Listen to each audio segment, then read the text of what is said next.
waiting, to be honest, I was waiting for the next like 14-second kind of intro, but I think I got confused how the show was going to work. So welcome everyone to Children's Health Defense Canada. My name is Kristen Nagle. I am honored to be the host of this new series, Taking Back Birth. I was a former NICU nurse, so I worked with microprems. I was on the admissions team, so we went to labor and deliveries. So I was in that for about 12 years. So completely indoctrinated nurse. I feared birth. I thought you had to be in the hospital. I remember fighting for a bit like about that home birth should be illegal.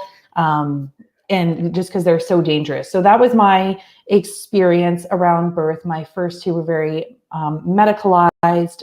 First was induced, epidural, the whole works. And I'm sure over the series we'll get into that. But just I wanted to kind of give a background of who I am. And over the last 8 years since my first son was born in 2015, it's just been a study on like unlearning progress.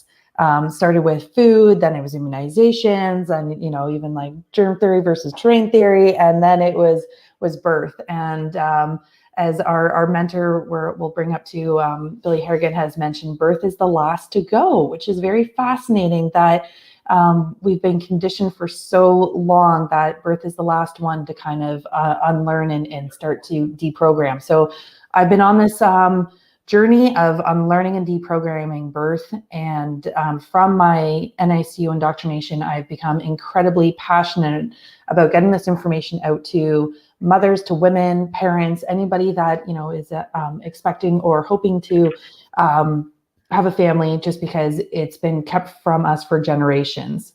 And it's time to normalize birth, remove the fear, and feel empowered in this miraculous gift that we have been blessed with. And I've seen the worst of the worst that can happen in the hospital, and I am passionate about helping people avoid that. So my first guest tonight is Nidhi, the doula goddess.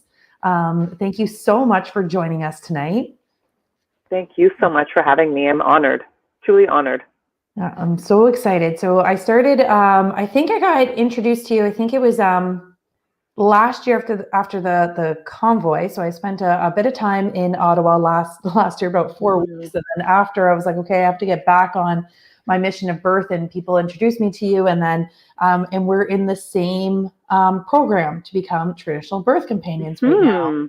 But you have a ton of experience. So I'm going to hand it over to you to introduce yourself, give a little bit of, who you are and how you got into this world, and then we'll go from there.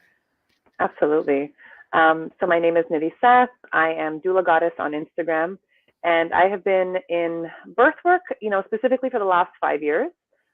Previously, I was in medical school for almost 7.5 years. And so my dream was to be the doctor, be the person who everyone looks to, the savior complex.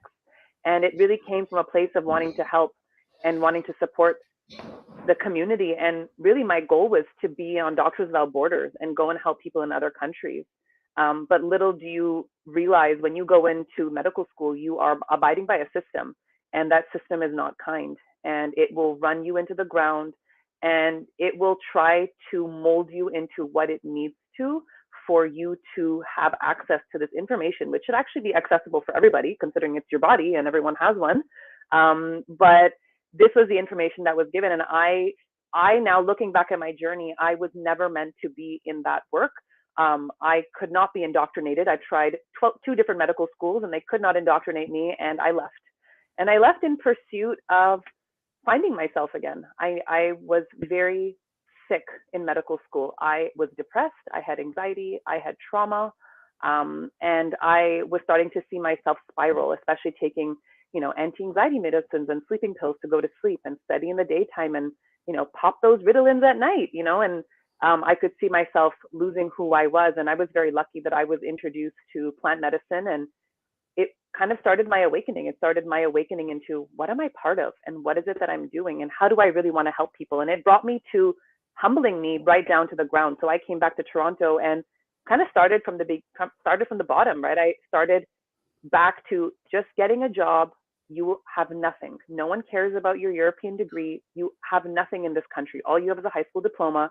You are a failed medical student, and now we must humble you. And you start from the beginning. So I worked all these odd jobs, and doula work kind of just found me, and it found me through my dad. My dad was completely mortified. I think every Indian parent would be mortified when your daughter leaves medical school after 8 years.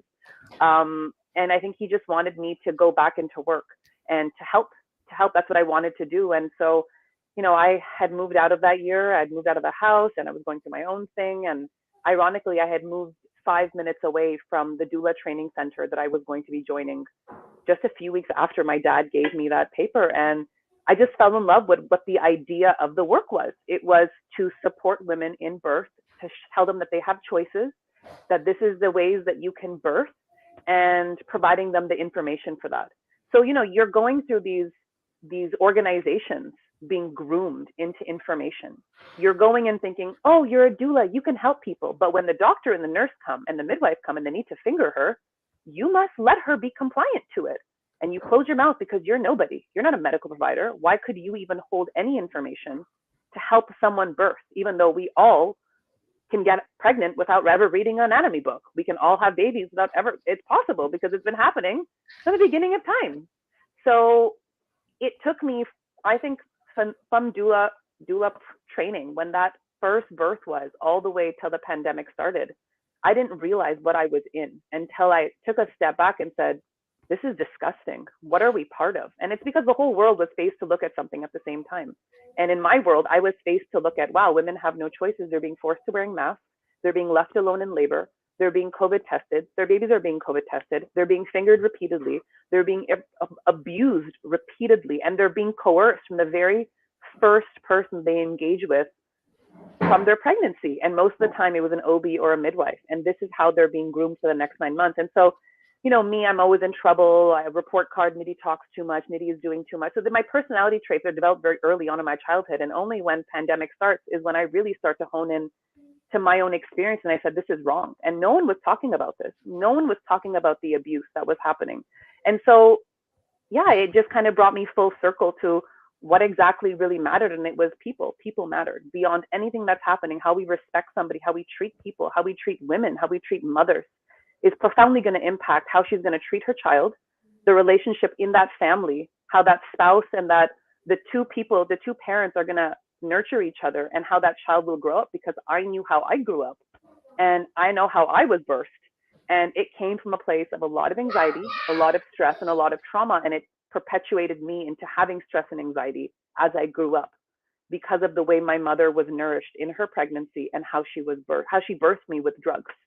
And it's scary to think that maybe our first addictions are with epidural and morphine. That's our first addiction. And then you wonder why 15, 20 years later, alcohol, we can drink it so easily. We can do the drugs so easily because our mothers had drugged us.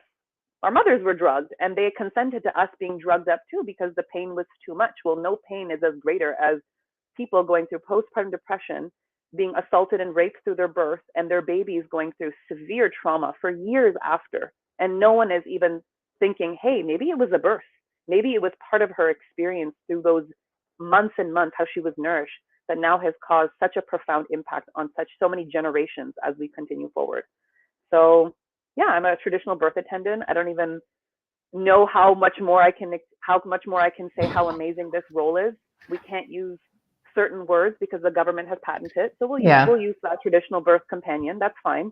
We are women who are fully in connection to spirit, to divine, to God, to faith, and to ourselves. And we know that if you can make a baby, you can get it out. It doesn't work like that. You can't just get pregnant and not have it out, but you need to nourish yourself with certain things. Certain periodic elements need to go into your body to create a baby and to have a sustainable, wonderful experience. If your goal is to have a birth in the hospital, then you can do whatever you want to do. You can starve yourself. You can be a vegan. You can do these things, because at that point, they're going to save you with all the medical devices that they have. But if you're planning to have a birth outside the system, or to not be engaging with government services, because we know how wonderful they are and what they've done to women, then you need to be upping your game. And so my role has become about guiding women into having a sovereign birth outside the system and how you can problem resolve before you even get to that. How we can do preventative birth, preventative care. That's what medicine is supposed to be about. That's what health is supposed to be about. How do we prevent things? And if they're arising, how we can find solutions to resolve these issues. And that's what any good, useful human being would do in birth work. As Billy and Jen have talked about, it's about being a useful human being. And so through those first 3 years of birth work, I was trying to be useful, but it's hard to be useful when you're told that you shouldn't be useful as you should. You shouldn't help them really. You can hold their hand, but, you know, let them take the drugs, because at that point, the mother wants the drugs and it's her You're choice. bound. You're bound. Yeah. You are. Yeah. And you go into this role thinking that you are going to be a voice and an advocate and help and do all these things, right? And, you know, I would say it's the same as nursing. You know, you go in to be an advocate, to help, to speak up and do all these things, but you realize, like, no, you're actually just there to follow orders. And, you know, they tell you that you're a critical thinker, but only if you like critical think within this box, their parameters. And I think you had kind of like quite the awakening with doula work, right? Like thinking it was going to be a lot more holistic and, you know, for women, and it's not. And I've heard this a lot from people in doula work moving away from it. Because you mentioned about the abuse and no one's talking about the abuse. Well, I think the saddest part, and I know from my own experience of, you know, watching women give birth in the hospital, my own experience having birth, like I didn't realize that it is abuse.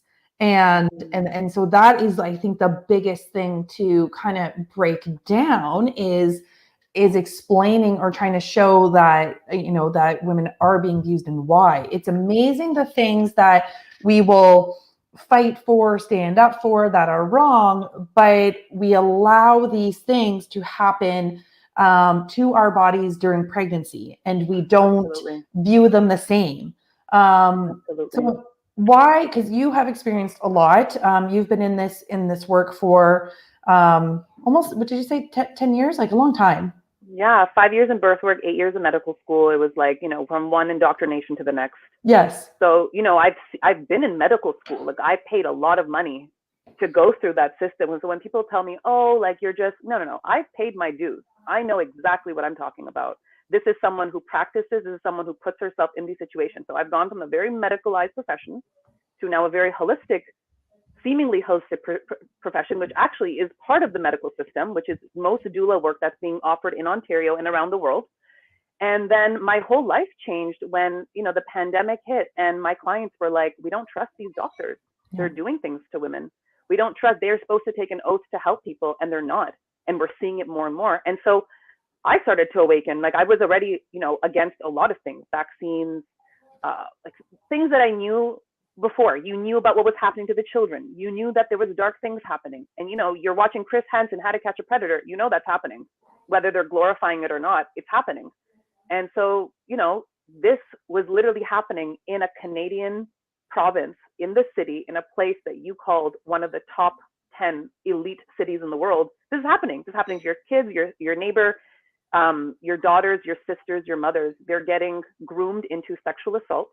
And it's happening very early on. It happens when you first have your first period, when you experience your first sexual experience, which is your bleed. And this is where you're told, oh, it's shameful. Oh, you just got to stick something in there. You got to hide it. And so you're groomed very early on into sexualizing the womb. And women have been so compliant for so long. So when you take a woman in her most estrogenic state, which is birth, she's of course going to be so accommodating. She's going to let anything happen to her. She can't, because she's purposely trying to become accommodating for her child. And so any good medical doctor who's been through years of medical school will know exactly how the body works and how physiology works. And you are becoming more estrogen dominant as you become more accommodating. And this is when they use this. They're like, oh, perfect. She's already so compliant. Let's see if we can get her to finger and comply to this and comply to that. And so when my clients started to see what was happening, and they were, you know, they couldn't have me in there. They were so reliant on me. I wasn't allowed to go in the hospital. And in a way, it was a blessing. I never wanted to go in there ever again. I was so traumatized beyond words, what I had seen. I couldn't believe people actually chose this as a profession, and I didn't even know how to get out of it because I felt so responsible for these women. And it was one of my first clients who said, okay, so I've met the midwives. I hate them. What's the next option? And I said, great. I have someone for you. and her name is Billie Harrigan. Yeah. And that birth was the catalyst to my whole life changing. I couldn't believe this woman was in labor for 7 days. 7 days. I've never even heard of anybody who's given that much patience except for Billie's team. And her baby just needed gentleness. It needed time. She was integrating. She had her work. She was well nourished. She was well fed. You know, I went into that birth saying, what do I do here? Like, you're not harassing her. So what do I do here? And, you know, my role had changed very quickly to saying, wait, women don't need us to get their babies out. They can get their own babies out. What do you mean? What is physiological birth? I'm confused what I'm part of. And witnessing and being part of that birth experience made me realize, oh my God, I am part of the most fucked up system I have ever been known to be part of. And I'm part of assaulting women and raping women and getting them in there and purposely allowing them to take drugs and to treat their body like garbage through this experience. I am part of that experience. And as a birth keeper, as an earth angel who's supposed to be here greeting the souls coming through, what am I doing? What is my role? I'm literally talking about two different things and I'm not embodying what I'm doing. And at that moment, something clicked and said, I am never doing that again. And I just I was obsessed with Billie. I sent every client to her. I warned them. I said, you are not going to have a birth unless you pay Billie. Don't even pay me. I don't even want you to have me. You have money, pay her. And that's how I would send people to her, because I had seen what one woman did in 5 years in a birth, where not one single midwife could ever produce that. Not one single OB could ever treat a woman with respect. In Ontario, 100%, I'm sure every birth worker can agree, whether they're on my side or they're not, there is so much disrespect to women in this community, in this work, because we're just so good at taking shit. And that's exactly what it showed. And I felt like this courage started to come out, and I just needed someone to remind me. And it was really Billie who reminded me. She's like, you just got to be courageous. You got to grow up and you got to pull up your panties and you got to go in and do the work.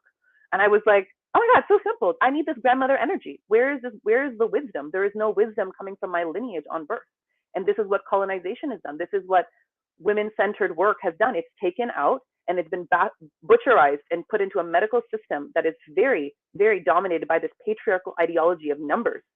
And it's made to fit this model, which doesn't even exist, because all of us are so uniquely different and we come from such different parts of the world that we're trying to fit this one model into birth without looking at the soul, the human being, who is the essence of the person inside. And so it brought fire. It brought me into a lot of anger and a lot of pain and a lot of upset on how have we been so compliant for so long, and why has no one said anything? And I didn't know Billie until I met her. And I was thinking, if I had known you 5 years ago, I would have leached onto you, but I didn't know. I met you at a time that was exactly perfect. And we needed to. You needed to, yeah. When you needed to meet that, because I think, like for me, I know I needed to go through, you know, my years of NICU experience, and that, you know, and I'm like, oh, I'm proud of you for not being indoctrinated. I definitely was, but that unlearning is so beautiful too, because it really makes you check your values and your beliefs, and you know, especially like I'm a very opinionated, passionate person.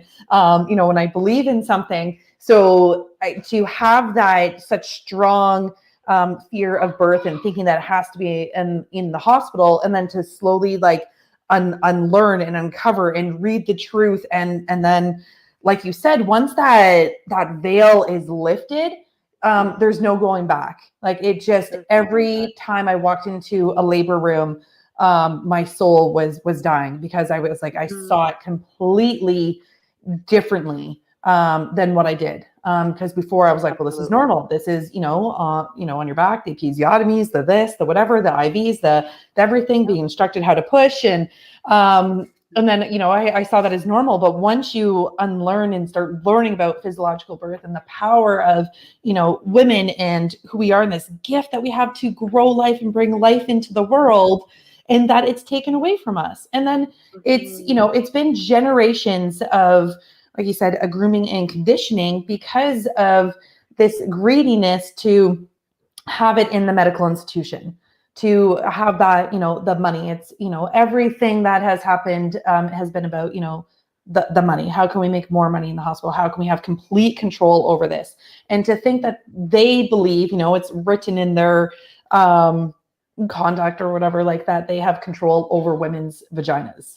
That, you know, they say, you know, no one else other than a doctor or midwife is allowed to, you know, examine that area. Excuse me, like, I can go inside. You know what? It's so funny, right? And this is why it shows you the control of the womb. And when you can control the womb and how souls are coming in, you control the entire generation and how it's affected. And it's such a powerful thing when you control that. It's over. Yeah, you control everything. Everything. And that was my huge awakening the last 3 years throughout all of this as well, was like, oh, they break us down, and we have handed over our responsibility at conception. Because at conception, we no longer trust our motherly instincts, our intuition. We're told not to. It's been, just programmed out of us. So then it's like, okay, we have to go immediately to the OB. We need that dating ultrasound. We need to confirm there's like a being growing inside of us. Okay. Now, once we have that confirmation, then we have to set up the next appointments. Like, is everything, going okay? Is baby growing? Is everything right? Then you have, your anatomy scan. Then you have this, and then it's like, okay, come, once a month, every 2 weeks, every week, and you totally have, without realizing, handed over complete responsibility over your body, and you are not connected to this being growing inside of you, to your womb, to this life. You have handed over that connection to someone else, and then it continues. Then you go into labor, and then you're told how to push, how to position yourself, what to do. So you're not even listening to your own body in the most natural process possible. You're being guided by outside external sources. And then same thing, baby is born, brought immediately to a table and injected. And in those moments right there, that not even, given to mom. I feel like before I left, it got a little bit better. We were at least like giving baby to mom immediately, but pretty quickly baby's taken to a table and given its first immunizations. And that just sends that message of how we are flawed. We're broken beings, we are born with fault, and we need to be fixed. And then so that kind of sets that stage. And then everything else, then how are mothers supposed to be confident in their role of, taking care of this being when they have just given all of their resources to someone else? They've handed over all their intuition, everything externally. And then all of a sudden it's like, okay, now you can go home with this being, and, this child of yours. And I think a lot of times the bonding is really difficult. And you don't have that confidence in how to care for, this baby. And then you're dropped. Once the roll's over, all the interventions are done. There's no follow-up. And in your role, you must have seen that a lot, because as doulas, you do at least follow up. And so I'm sure you've seen, like, the other side of that, mothers not bonding, not connecting, no confidence, and just what that, interventions of birth did to, the motherhood journey. Totally. I mean, mothers who experience interventions, we're talking about, constant ultrasounds, Dopplering, Pitocin, epidural, morphine, you name it, Cervidil, all of it. They have a lower risk, they have a lower chance of breastfeeding. Breastfeeding rates are lower, trauma rates are higher, suicide rates are higher. And you see, they say, yeah, there's baby blues, but no, I've seen baby blues to like postpartum lows. And it's because of every single intervention that was performed on these women. And because they were so narked up for those hours, they go from so high to so low, and they can't even find their balance. And at that point, you've trauma bonded with your practitioners. They saved you, because at the end, they did save you. They caused everything. They saved you, and you thank them like a rapist who has kept somebody captive in their basement for years. And in the end, you'll love them because they fed you, they gave you food, but they still abused you every single night, and you form a trauma bond with them. And that's what the scariest thing that I saw was, like, after they explain everything about this story, they say, but it's okay, they saved the baby, and the baby was too big. And I thought, wow, that's incredible. That's incredible brainwashing. There, you did it. This is how we do it. We take over their birth, and we sabotage their instinct, and then we take their children. So their children already are trauma bonded to the hospital. The hospital becomes the mother, the first mother, because they're already putting the hat on the baby and all the swaddles and all that smells of the hospital. And the mother becomes secondary. And this is what's happening perpetually over and over. And yeah, there are births that are good, but you can't convince somebody who's seen birth outside the system that these hospital births are offering what physiological birth is offering. Yes, there's a place for the hospital, but not at the rate of what is happening. And the rate of the C-section rate and intervention rate and the intubation rate for babies is skyrocketing. It's crazy. It's psychotic. We're not going to last very long. If people think they're going to continue doing IVF and surrogacy, this is not going to be a solution for a long term. This is going to run its course, because if you can't do what's naturally done for generations, it's going to wipe out, as we already have been seeing. Fertility rates are at their lowest. Even though we're very resilient, but something has happened over the last 3 years where they're trying to do something. They're trying to change the DNA, and we're seeing that. And so it takes people to really think about, if you want to bring kids into this world, what are you prepared to do for them? What are you prepared to unlearn and learn? And are you going to continue doing the same thing you've been doing over and over? Then please continue. That service is available 24 hours for the last 400 years. So continue. But we're here to do something different, and we're here to take back our sovereignty and our birth and our children and our right to govern how we bring our children to this world and what we do with them. And women they thought that this was going to keep us sleeping. We woke up 10 times faster than they ever could. And every time they push, we wake up harder and harder and harder. It's like the game that just will never end, because the more you push me, the more courageous I get. And the more courageous Billy's work that she has done for 40 years in this community is a catalyst for what she has now brought out. There's going to be thousands of us, and there will be no more services left for people to go into the OHIP services, because no one's going to want them anymore. They're only good for emergencies. And if that's the emergency happening, you're going to walk yourself into ER and you're going to go in anyway. But what we're seeing a movement that has taken place, and it's been a very quick transition. And I will not put up with the disgust of the system anymore. I will not put up with trauma and rape and abuse. I will not work with anybody who supports this. I have no words to say, because I'm not going to stand for that anymore. I am here as a being that is here to greet these souls coming through, and I will do my best to provide the space that I can for them. But I am in no service to the government or for what they do, because they have utterly traumatized generations of women and my own clients for the last few years who are still recovering from that trauma. And the womb is so sacred. And if the womb is traumatized, there's nothing coming in. You can say bye-bye to this earth. We will give ourselves that reason to extinct ourselves if we're not careful. And so I think we're seeing that. We're seeing what's happened to our children after every immunization that's been fed through, hospitals, school systems. Like, they literally got our kids so early, so young. And that's what we're seeing. We're seeing strong women who are starting to see, I don't want this anymore. I don't want this kind of fate. I don't want to go through what my mother went through and what my sister went through. I don't want to go through that again. I don't want to be abused. So if I have to handle labor pain, definitely way better than laying there with an epidural in my back with my legs spread open while someone comes and multiplies their fingers into me over and over until my baby is ready to be pushed out. No one wants that anymore. No one enjoys getting assaulted and raped through their pregnancy.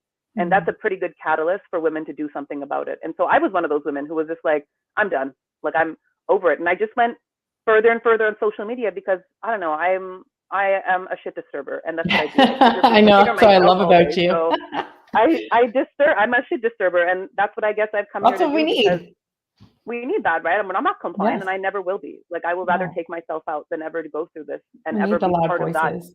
And I think there's the misconception, right? That you think, and I've had this conversation with a lot of nurses that still, want their jobs back or still staying in there or whatever the reason is, like, thinking that they can make a change within the system. And it's that realization of, no, you just become another part of it. You might be softening the experience. You might add a bit of compassion and kindness, but you're not changing anything from within the system. And I think that's a huge misconception that a lot of people have of thinking, that's their role. And you don't change from within. You change by creating an entirely different option for people to go to. And I think that's the beauty of, of what has been happening the last 3 years, especially. I'd say the last 3 years has been, like you said, a catalyst. Like, it's just exploded. I know there's been, many people on this walk prior to the last 3 years, but it's just brought in a whole other awareness of what's going on. And, push people, especially when they're like, well, what do you mean my partner can't come, to my labor, can't be in the room? Like, the masking, everything else being pushed, the fear, all of it has been like people being like, well, do I have any other options? And that's how you make the change, is creating the new. And that's what I'm super excited about being a part of this journey with you is creating that new path and giving women that other option that is becoming normalized, that, you know, is different, because it is a shame. There's so many things I want to get into, and I'm like, oh my gosh, there's so much to talk about, because I'm like, okay, one, I think we should backtrack a little bit, because if people are new to this, the fingering, I think a lot of people, you know, that's just normal. Yes. That's just part of birth. Like, so maybe let's go back to that. And I hope I have specific topics that I hope we can talk about, but I feel like that's a big one to start off this topic on, because that has been so normalized as part of routine and what you need. Yeah. So yeah, fingering would be like 2 fingers, or the midwives or the OBs or sometimes nurses would go inside, and, you know, if you were to be at a hospital, we got to check you. We don't want you pushing before it's too early. We got to check you before we can admit you. So again, the sexual grooming, it's like, we got to rape you before we get you into the hospital. I got to stick my fingers in you, in your most vulnerable, most sensitive part, without actually being anything considered trauma informed. Maybe you were molested when you were young. Maybe you were assaulted. Maybe this is a rape victim. We have no idea what people are going through. And for most women, they have been sexually assaulted in one part of their life. I know I was. So how can we not assume that other women haven't been? Because most women have been. They've gone through some sort of grooming experience to be sexualized at birth. And so this is what's being fed, that you cannot push your baby out until I stick my fingers in you and check how dilated you are. And this dilation is not a crystal ball. Your cervix is not a crystal ball. Some women go in, they're 1 centimeter, 1 hour later, they're 10. You can't tell me that she is going to be exactly what you think she's going to be on your very timely ruler marked statistics of how a woman should dilate. And so it basically takes birth, it puts it on a timeline. And when it's not fitting a timeline, as you're getting repeatedly fingered over and over and checked over and over and disturbing the baby and disturbing the cervix and causing more infections, you're actually hindering the experience, and you're making this woman feel so disempowered that at some point she'll just forfeit and let you do whatever she wants to her. And this is the initial part of sexual grooming. It starts with all your pap smears. Oh, we just got to stick our fingers in you and do a pap smear. Maybe we should do that when you're pregnant, or those amniotomies, transvaginal exams. This is, why are we sticking things up there from other people? You want to see where your baby is? Stick your own fingers in there. Do you feel your baby? No, I guess you're not pushing your baby out yet.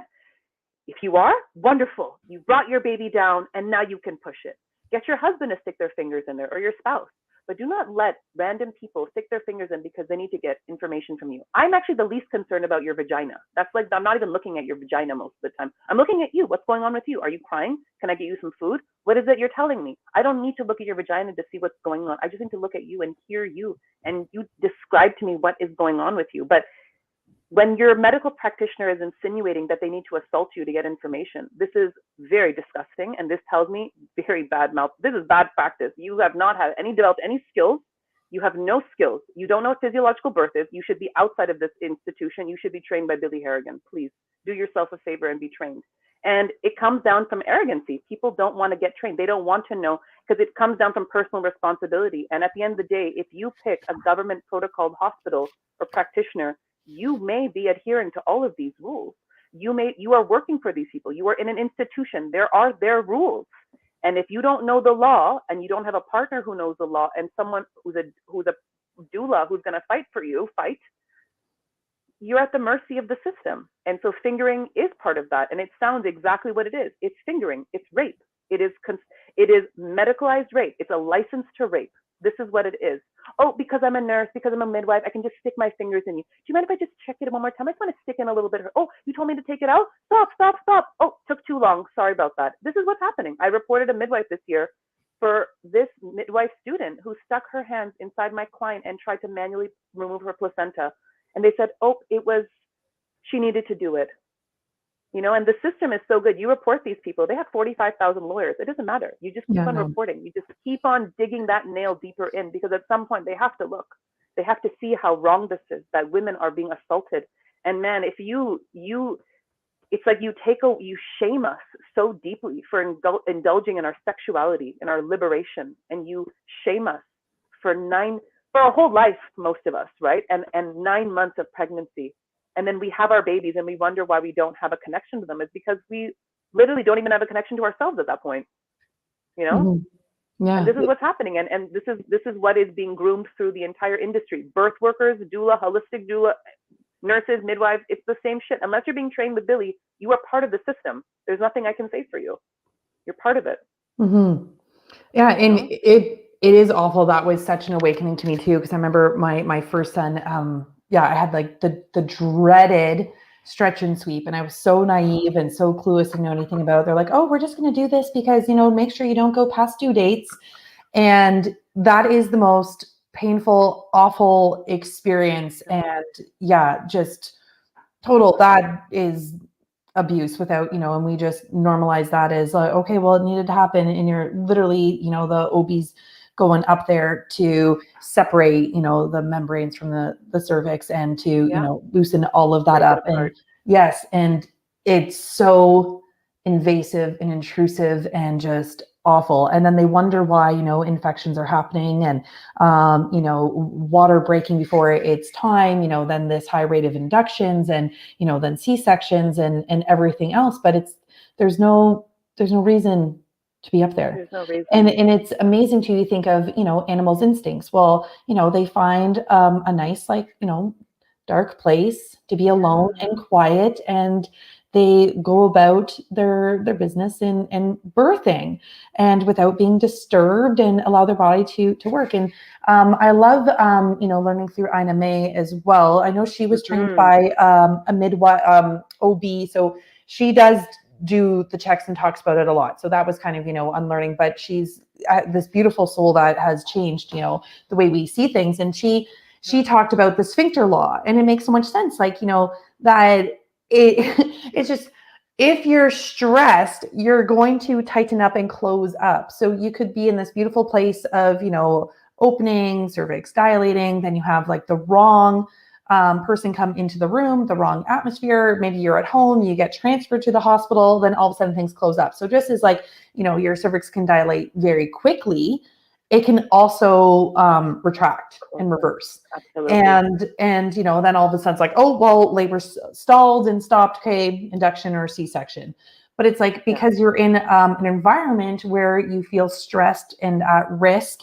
And, it's the same thing. Like, we have these ancient adaptive, wisdom within our body. Our bodies are way smarter than we will ever be. And so, like, if, you're birthing somewhere and, you're in your cave birthing and a lion tries to come in, your body stops so you can get away from that lion. And it's the same thing as that fight or flight response, right? Those stress hormones that kick in when needed, when they're trying to protect our bodies and our babies. And so we do close up again when we sense fear or danger or trouble, or, if we're in an unsafe environment. And that's never obviously looked at or even considered. It's just, you just start the clock, the timer, and things better tick away as they're supposed to be. It doesn't matter about environment or, atmosphere or, how mom's feeling. It's just, the timer, the clicker started, better like follow on cue. And definitely like this, when you start to see that, it's just, you can't unsee it. You can't unsee it. No. And you can never go back. No. And so, which you have done over the last couple of years, and you talk about, an out of system birth. And even you're very particular with, I don't even know if you're really working with even midwives as much anymore, or what your role is. Maybe you can kind of talk about like what is out of system birth. And maybe I think there's still a lot of people that probably don't even know what a TBA, so traditional birth attendant or traditional birth companion is. Because every time I say them in this course, they're like, oh, is that like a doula? No. So, no. So maybe you can talk about the role that you're in now. Yes, I'm in the role of, I guess, being a guide and just offering the skills and the knowledge that I have acquired through my last years. And obviously training under Billy has given me a vast amount of wise women helping women, right? Like, it's bringing back it's really wise, exactly. Bringing back ancestral birth, but with modern useful skills, right? Skills that their convenience store guy should have. He should have the skills to help a person with a breech birth. As Billy says, it's so true. Why not? It's the oldest game of the century. It's having sex and making babies. This is the oldest game, and somehow we have not any information about it until the midwife has been licensed and the OB has been licensed with their very basic skills of non-physiological birth. And so this is about women supporting women in their sovereignty of birthing the way they want to, offering support, information, guidelines, You know, nutrition is the basis of all pregnancy, and we go through a very extensive nutrition plan on, hey, if you want to have a birth where you don't have to be indulging with medical services, you need to do certain things. You need to eat certain things, because if you don't, you're going to end up having all of these things that are caused because the medical system is not guiding proper nutrition. And on top of that, having the clot shot didn't really help. So you have women who are hemorrhaging and having placentas that are not coming out because people are looking for their holistic OHIP midwife who has been triple jabbed with her situation and is looking for guidance in that. And so we are just cutting the bullshit and going straight back to Mother Earth. We're taking all our own ancient medicine. We're having useful skills because the world has changed. No matter what, in 3 years, the world has changed. And we need to prepare better than we ever have. And this has never been done. We've never done this before. And we're dealing with people who have a lot of fear and a lot of trauma. And so working with those dynamics for sovereignty, every woman can do what we do. Not every woman will get to choose that because, you know, fear obviously is a big catalyst for a lot of things. But we're guiding with ancient wisdom, and we're doing things how our ancients used to do it. How did your great grandmother do it? How did she have 9 kids and she still plowed and went to work and she was fine and she lived till 104? How did she do it? Because most people can't even have 1 kid without them being tortured and tormented. So how did she do that? So using those useful skills and resourced information, and a lot of it is trust. I mean, people, it's not enough to hire me. It's hiring me provides you the space to do the work and the guidance, but you have to do the work. You have inner work to do. And anybody who is planning to have a kid now has inner work to do, because there's a lot of unprogramming that needs to happen and a lot of new information to help you thrive and live your best life. And so doing things outside the system means supporting birth outside of the medicalized, traditional medicalized care, because that's not working anymore. It is barbaric. If it was working, you wouldn't have a population that is so utterly traumatized, and babies that are paying the price for that, and mothers that are paying the price for that. You wouldn't have that, but we are. And I have seen more miracles in these last years than I ever saw working with the government OHIP medicalized system. It is disgusting. So yeah, outside system birth means that we have to go back to the way we used to do things. And nutrition is a big one. I don't take any vegans. Vegetarians is only if they're eating at least 15 eggs a day. I can't overlook nutritional deficiencies at this point, because we have work to do. We need to prevent hemorrhaging. We need to prevent preeclampsia. We need to prevent gestational diabetes. We need to grow a baby's brain. We need to make 60% blood volume. And we're not engaging with the hospital systems unless there is a real medical emergency. Like, really, I encourage you to go to the hospital. But otherwise, we are doing things the way they're supposed to be done, with love and compassion and real knowledge. And knowledge is power. And it doesn't take much to eat an egg. You can eat an egg and eat 15 eggs a day, and you will be surprised what you are doing versus someone in the system who is being told, yeah, just take your prenatals because your prenatals are going to solve all your issues. It's like, why? When did supplements overtake food? Yeah, it's so delusional. So it really is uncovering a lot of truth. And in this last 5 years, I'm horrified what I have seen. People who don't eat meat, you're going to have a really big rude awakening, possibly more, because your body doesn't have platelets. You don't have albumin. You're not eating enough protein. You cannot supplement whey and hemp and pea protein. And the vegans are going to hate me. That's okay. I've come here to trigger, and that's okay. That's okay. It was an important topic. I was like, this is a topic I wanted to make sure that we touched on totally. tonight. Yeah, because nutrition is huge. Like, we've learned that, you can help preeclampsia with nutrition. You can help IUGR babies with, changing your diet. Preterm labors. Like, there's so much that nutrition actually helps with, that you don't need to rely on the medical system. It does come down to proper nutrition. And you are very vocal, I would say, especially more so lately, about you will not take on a vegan client because you have not seen a successful vegan birth. And you've seen the harms. And like I said, if you're working outside the system, like, it's a risk to you, it's a risk to mom. And by all means, dive into that topic. I think it's very important. I mean, pregnancy is a very unique time. It's not like pre-pregnancy. It's not like post. This is a very unique time. You're creating a baby. Meat makes meat. Strawberries don't make meat. Pea protein doesn't make meat. It will do it, but is it going to be sustainable? No.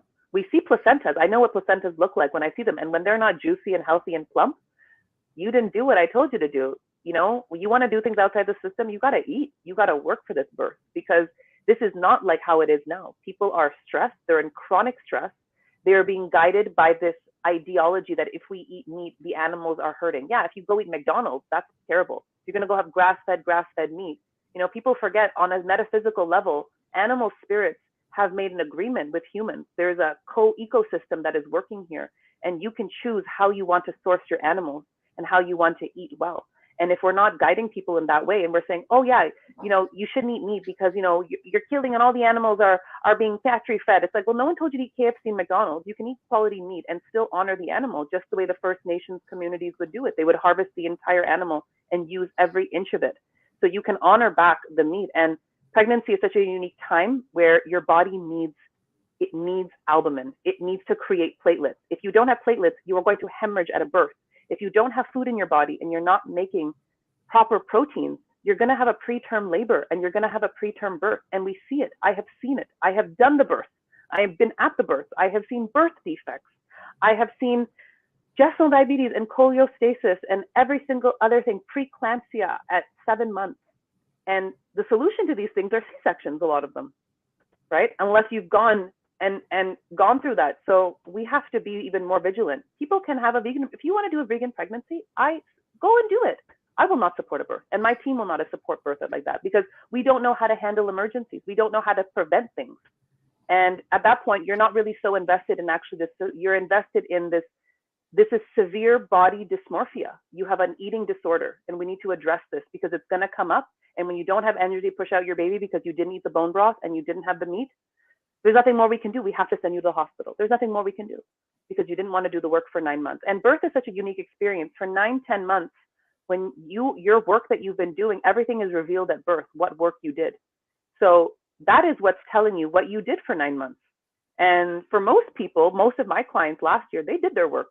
Yeah, there were some people where they learned their lesson, and that's fine. That's what we're all here to do, is just provide information, and everything is learning. But they were very serious about what was going on. But yeah, the vegan births are not great. I'm sorry. I wish we didn't have to we could do it, but it's not working, and if people want to do that, by all means, go for it. You just have to know what you're getting yourself into. Mm-hmm. And like you said, like you've seen the risks and the hemorrhaging, and why would you do that? And you're growing, like your blood is expanding by 60%. You're growing an entire human being, and it requires more nutrition and different components than just trying to keep your body alive. And recently learned that with IUGR. So our intrauterine growth retardation, so our growth restricted babies that we would see so much of in the unit, and that would be a book C-section cases to get these babies out because they weren't growing, they're being starved, and then learned that that's just nutritional, get on emergency protocol, whether it's eggs, meat, dairy, liver, especially liver, and every hour of increasing that protein, and then you could change that IUGR in almost 4 days, like start to see some growth and then continue on. And I just think oh my gosh, if this knowledge, which will never end up being in the hospital, but this knowledge, which actually was given to parents, how many less we would see in the unit coming through. Like, it is pretty amazing. The nutrition component of it. And I'm hoping, and I reached out and I got a response. So for those, going to follow this series, Lily Nichols is a registered dietitian that has spent her life just focusing on diet for pregnancy. She started off with gestational diabetes and a diet for that, and then just real food for pregnancy. And it's an amazing resource and book that I love, and so hoping to have her on. And I know everyone, you can't have a birth show without talking about Billy Harrigan. So she is coming on next week. So everyone I know in the comments have been curious. So she'll be our next guest next week, which I'm super excited about. And there was a comment in the section that I was able to catch about an important topic too, is the push for induction. Why the fear for 40 weeks? And I know that even in my indoctrination, because you see the worst of the worst in that atmosphere, and that's what you believe happens. You don't hear about the beautiful experiences that are happening at home and how long women can go. You see this woman went too late, the baby was overcooked, And you know, then there was meconium, then there was stress, and then this happened, and all these other outcomes that needed interventions because, you know, our conditioning, because they went too long. Again, more propaganda, more conditioning, because we know some women can go 42 up to 44 weeks. And a lot of times, like, it's just, you know, who knows how long. It's just a guesstimate. The due date's not real.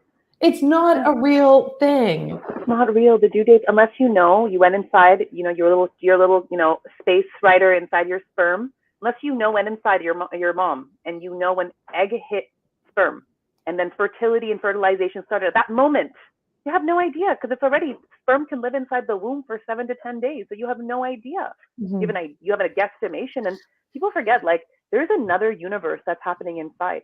They need time to integrate. This place is damn harsh, and you are coming here, your mother is screaming you into reality, and you are working from that very first latch to that very first bum wipe. You are coming in here, and Earth is harsh. It is a school here. And right from the first experience, your baby is getting literally pushed into reality. And it's the density of this place is what we need to remember, that babies have their own journey. And the thing that the medical system, that colonization, and a beautiful book that everyone should read, I mean, this is the only book you ever need to read, and then you can read whatever you want, is Childbirth as a Rite of Passage by Rachel Reed.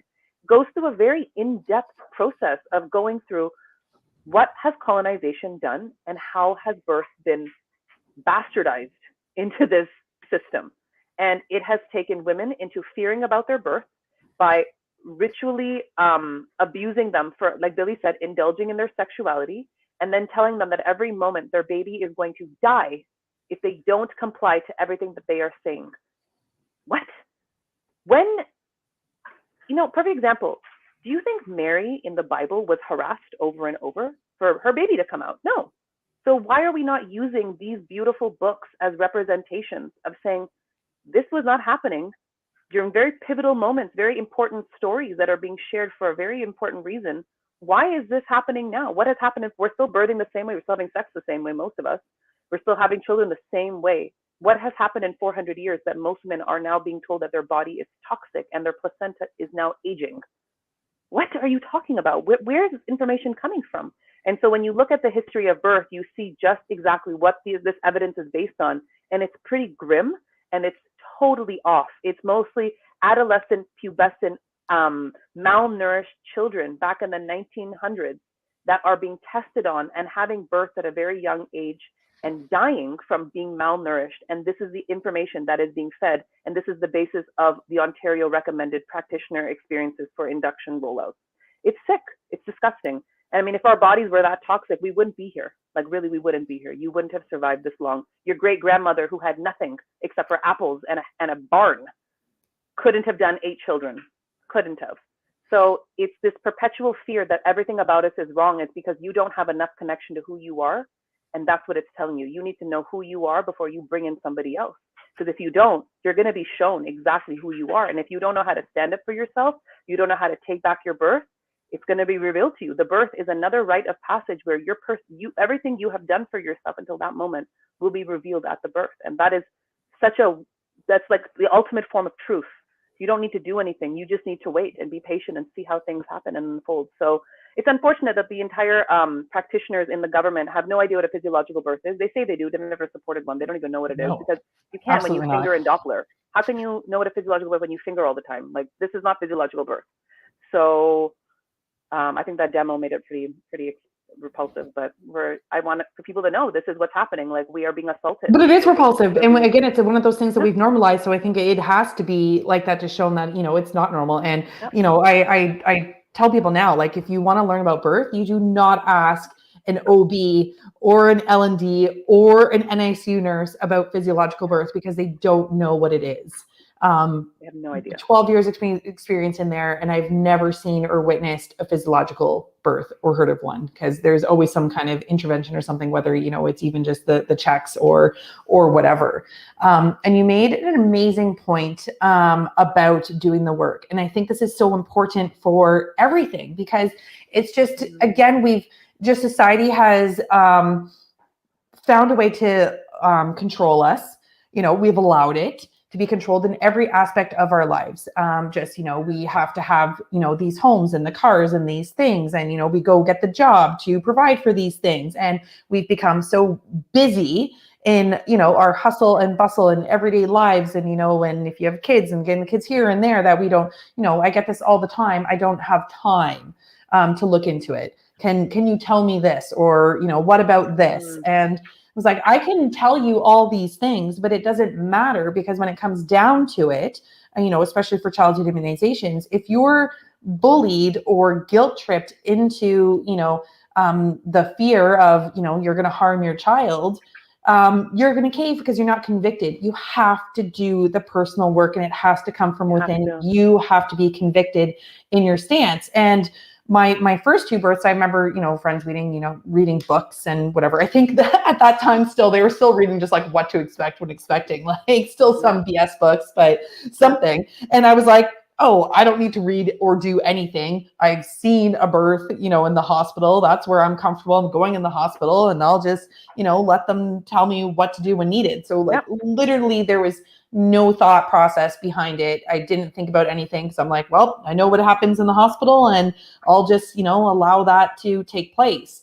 And so this pregnancy that I am in, I just have totally allowed my body to just do what it needs to do, allowed it to just grow and just, experience, and just get to know the feeling, and, and then you get to know like when it, baby is moving the most and at what times or this and that. And you get to kind of know your body changing, you're more aware. And then I have just been obsessed and consumed in books and knowledge and being prepared and what to expect. And hoping that will help next month soon. It's all going to. For 4 weeks, give or take, depending on when this baby decides. But it's going to be a totally different experience but I had to do the work. And I think a lot of people, again, put too much trust outside of themselves and looking for external advice. And we're in this time period now for everything. We have to understand that we are the experts over our lives. We are the experts over our bodies. We are the experts, for our children. And now more than ever, we need to be convicted and take that control back in all aspects. And I think that's, it's such an important message that you shared. So I know I said that I was like, there's so much to talk about, and I know I could talk to you for hours. But I said, well, I'm going to try and keep it within an hour. Of course, is there any other like last points or anything? I was like, you did mention the hat, and I was wondering if we should just bring that up really quickly. Why no hats at birth? So when babies come out, they're smelling and looking and smelling, they recognize their mother by smell. And so the first thing they're doing is they're nuzzling on mom's chest, and they're trying to find the breast and smell. And so when you put the hat on the baby, the smell starts to bond with the hat, and your limbic system in your brain, which is responsible for memories, starts to remember that the first mother is the hat, and that is the hospital, and you trauma bond the baby to the hospital. And this is why they say, oh, the baby's going to get cold. Well, isn't that what skin to skin is for? Why do we talk about skin to skin? Isn't that what self-regulation is about? So again, physiology does not apply in a hospital because basic science doesn't work. So the hat is the first sign of compliancy of your child then saying, I want to have my birth at the hospital too, mom, because it smelled so good that first day. And this is what's happening. It's a perpetual trauma bonding, generational trauma bonding in the hospital, from just as simple as the hospital hat. Yeah. And that's happening with the mother as well, right? Because you, instead of getting that mother, that smell where they, imprint on their baby, you smell your baby's head and you kind of imprint and create that bond. You were then getting that, either the hospital smell or the polyester or whatever that is. And that is your first imprinting moment. And we take all these little things for granted. I always say, God doesn't make mistakes, humans do. And all these things are just super important that we have taken for granted, all these beautiful intricacies, like these complexities of how we were created. And I'm excited to kind of, help be a part of people understanding just how amazing our bodies are made. Because it's pretty incredible. So there, it's exactly. I'm so excited. Yeah, Well, I'm super excited. I'm so glad that you were, able to come on tonight and to kick off this show as we take back birth.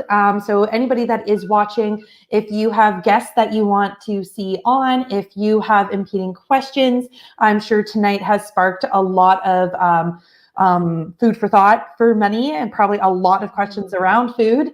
So if there's any questions and things that you would like to be addressed, please write into Children's Health Defence Canada, write in the comments, and we'll see what we can hopefully acknowledge and address to get this information out. But I am so excited for this series. I think it's a huge part in our society moving forward, and especially for women.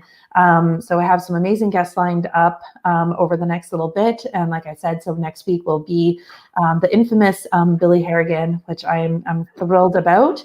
Yeah, you definitely won't want to miss that. And make sure, please follow Nidhi at Doula Goddess on Instagram. I think, and then also, are you on Telegram? Kind of the same? I'm on Telegram, yeah. I think my Telegram is at Nidhi Seth.